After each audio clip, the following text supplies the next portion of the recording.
Hey everybody, I'm Jim Keys. I produce podcasts and other digital media, and I teach online entrepreneurs to produce podcasts of their own.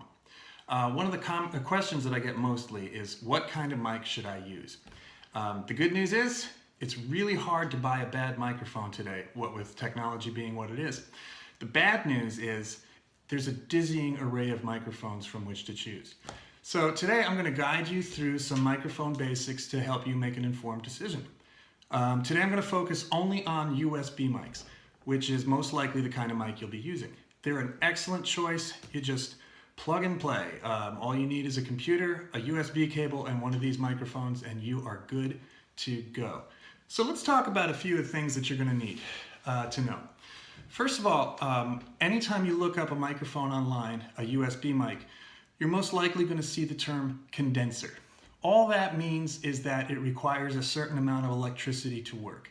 That's not something we have to worry about because the USB port provides that electricity. Again, plug and play, your style it. The next thing you'll hear talk about is polar patterns, and we're going to discuss that right now.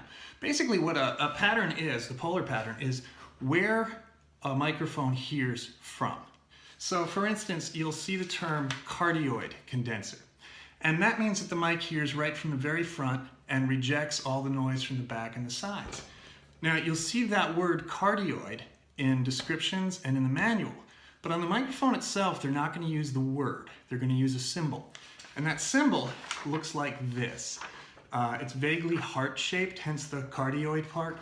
And again, all it means is that in the front of the microphone, you're going to pick this stuff up, and in the back it will reject noise from the back and sides. This is an excellent choice if you're going to just do voiceovers for your podcast or videos or audiobooks, anything like that, or if you're going to record a single instrument or singer. For a lot of you, that's all you're going to need. But in other situations, you may need more patterns. Other patterns that you'll see are omni, and that means that the mic hears from all directions around it.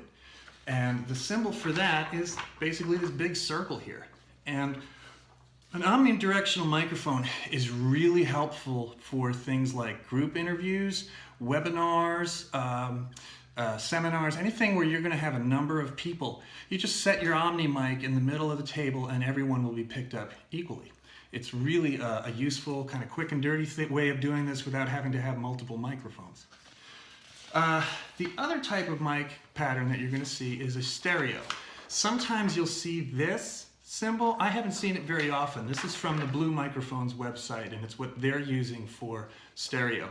What stereo means is that instead of recording a single track, it's going to record two tracks, left and right. That's really useful for field recording, so if you're out recording bands or nature sounds or anything like that where you're going to want a broad hearing spectrum, you're going to want to use a stereo microphone.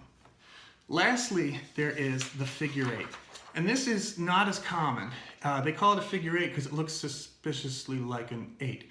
And what that does is that the mic hears from the very front and from the very back and rejects everything from the sides. And that's really useful if you're going to do a one-on-one interview. You'll sit the microphone between you and the person who you are interviewing, and the mic will pick up each of you equally. And that way you won't have to do this thing that you see on the news all the time. So those are your basics for polar patterns. I have with me 3 different USB mics. Each one represents different features at a different price point. I have here the Samson CO1U. I have the Blue Yeti and the Blue Snowball. So let's talk about the CO1U. Each of these microphones is my personal microphone. I use them all. And I've used the Samson here longer than any of them. This is the one I've had the longest. This is the first generation Samson. It's what's called a fixed pattern microphone, which means, as you can imagine, it has just one pattern. There's nothing else you can do with it. You just kind of point and shoot like cameras back in the old days. You had cameras that you could focus and adjust the f-stop and the shutter speed so you could get really detailed photographs, or you could really screw things up. So for the really screw things up crowd, they had point and shoot cameras, which were fixed focus. This is very much like that. You just talk into the front of it or point the front of it at your sound source and you're good to go. So excellent choice for a lot of you. This is all you'll need. fantastic. This is the blue snowball. Now there are two versions of the snowball. There is the classic snowball. Well, I'm calling it the classic snowball. They just call it the the snowball. And then there is the snowball ice. And the snowball itself is a multi-pattern microphone. It has, it has two patterns, but three settings. And on this microphone, they don't have those symbols I showed you. They have numbers, 1, 2, and 3. Setting 1 is cardioid, which is where it just hears from the front. Setting 2 is also cardioid, but it reduces the input volume, so you can record loud sound sources such as rock bands or jackhammers or fighter jets or whatever. And the final setting, number 3, is omnidirectional. It will hear from all settings. So that's a useful little microphone. The Snowball Ice, which I don't have here, is just another fixed pattern cardioid microphone, like the CO1 here. Lastly, the Yeti.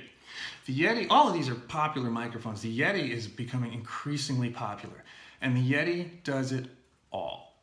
The Yeti has 4 polar patterns, which you can select with the bottom knob here, and you can see those symbols that I had shown you on paper on the selector knob of the Yeti. It has stereo, cardioid, omni, and figure 8. Not only that, it's got this awesomeness here, which this knob controls the amount of input volume on your microphone, how much volume is going into the computer.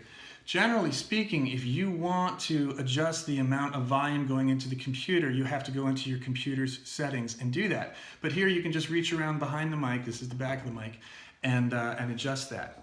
On the front of the mic, holy snot, as if it wasn't cool, well actually on the bottom of the mic, they have the USB port and also a headphone jack. Headphone jack is clutch because you can actually hear what the microphone is hearing at the same time. If you're recording and you're listening back to your recording as you're recording it, there is a little bit of lag time that's called latency. It can be very unsettling, disorienting. A lot of people just won't monitor, won't listen to what they're recording while they're recording it. And that is a little bit like taking a picture with your eyes closed. You're not 100% sure what you're going to get. But with the Yeti, you have the headphone input, and then this here is a dedicated volume control for it. So that's pretty groovy. This button here is a mute button, so you can, well, mute the mic. I'm not 100% sure why you'd need that, but it's there. So these 3 mics represent different features at different price ranges. The newer version of the Samsung, they don't make this version anymore, also has a headphone output jack, and it retails for around $80. The Blue Ice, which I don't have, retails for around $45. This retails for around $60, the blue, and then the Yeti retails for around $120.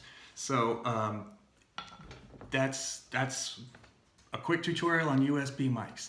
I'm Jim Keys. If you have any questions, feel free to contact me, www.jimkeys.com, and I'll be back with more. Have a terrific day. Thanks so much.